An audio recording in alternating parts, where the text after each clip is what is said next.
heard the big names, maybe saw a flash of them or two in college. But I think the majority of people don't know a ton about these future draft picks, these prospects, the profiles of these players.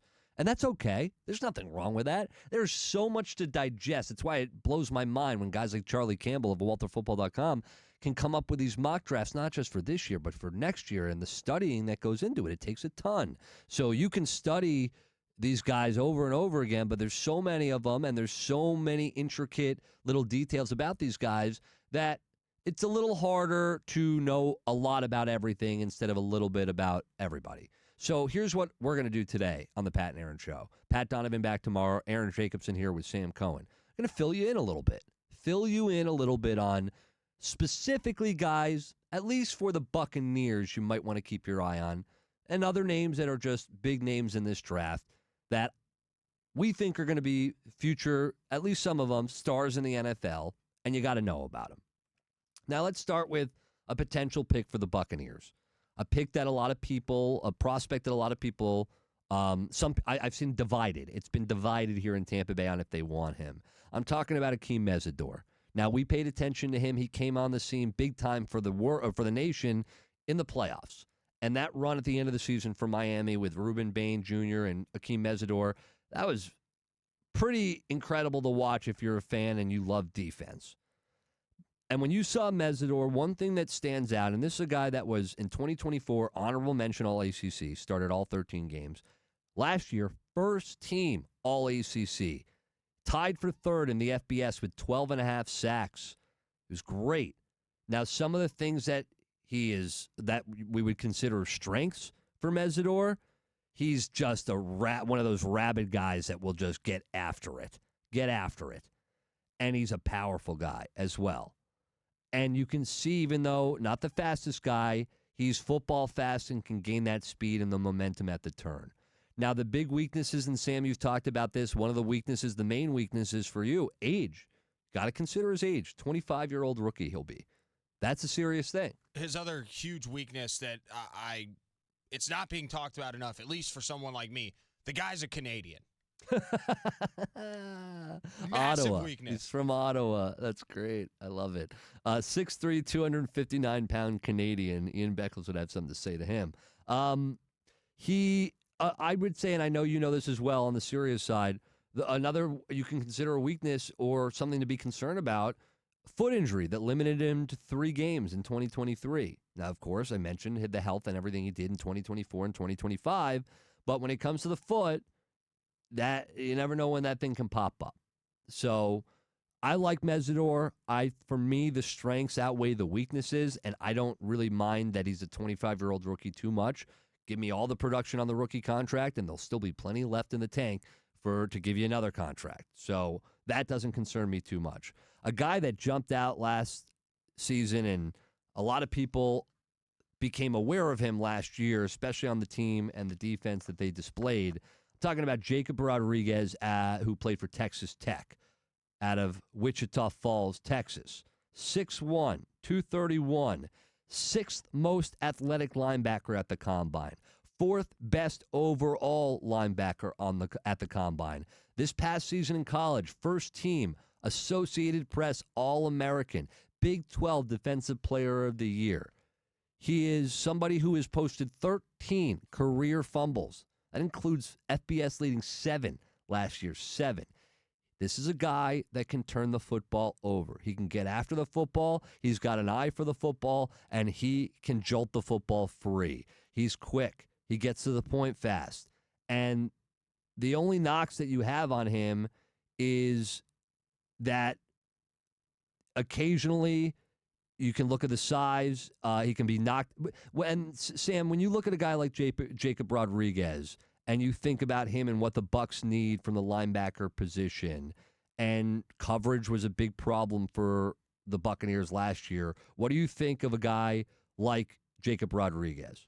I like him, and one of his biggest knocks, as I think you were alluding to there, is he has a tendency to get knocked around inside the box. Just because of his size at only 231 for a middle linebacker.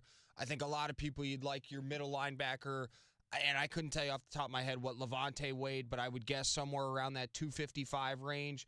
It makes a big difference. But again, the Bucs need, as you just alluded to, they need people that can cover, that can get to the quarterback. I'm not worried about them stuffing the run, which is, I think, where he has struggled at times in his career.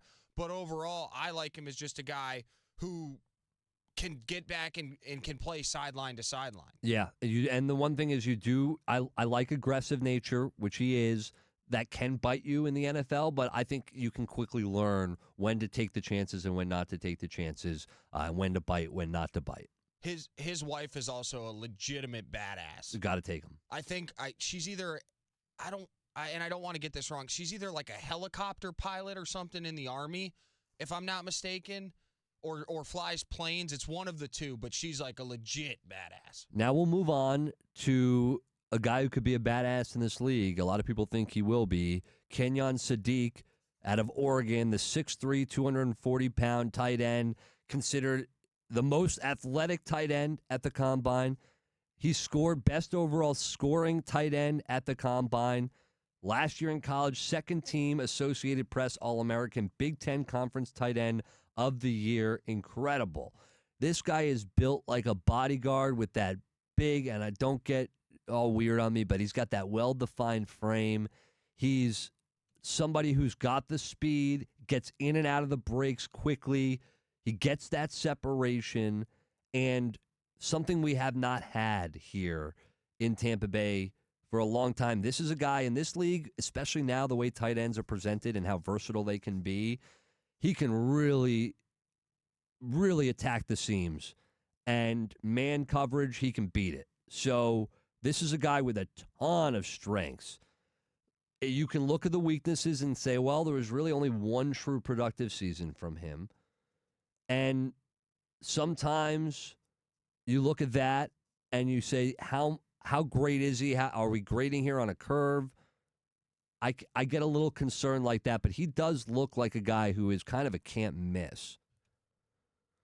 And I just really, I don't know. I personally want to go defense with that number 15 pick. I don't know if Sadique's going to even be there. Probably not.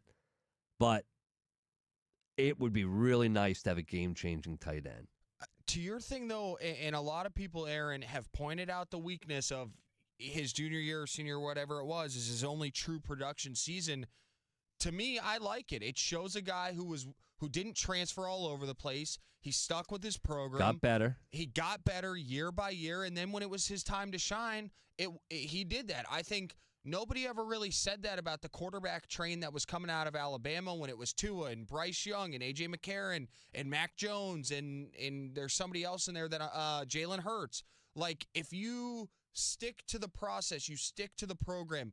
Guys, these people are coaching at these massive programs for a reason. They know what they're doing. And finally, a guy who I think will show everyone he knows what he's doing, Jordan Tyson, the receiver out of Arizona State, 6'2", 200 pounds. This kid's incredible. He can play every spot on the field, every receiver spot this kid can play. He is so versatile, and I know any team values that versatility.